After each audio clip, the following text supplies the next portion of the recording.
Hey, business partners, it's Chris Kearney with the Ross Group at Intercoastal Mortgage, and I'm going to give you a quick look at how carefully we take care of your clients even after the interest rate is locked in.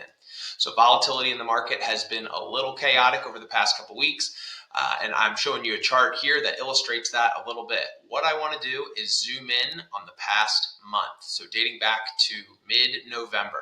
You'll see rates were a little on the higher side here. We're at the top of the graph. So any of your clients that locked in around Thanksgiving, around this time frame, they were locking in at the top of the market. But never fear, the Ross Group is here, and we continued to watch rates come down, down, down into early December. Rates were looking pretty strong, and what we did at the Ross Group, we floated down and lowered the interest rate for active people under contract. 7 different client families got a lower interest rate than where they started during the process. So if you're looking for lower rates, if you're looking for a lending partner that's going to look out for your clients every step of the way, you need to call myself, Rob, or Alec. We're around all weekend. Looking forward to helping.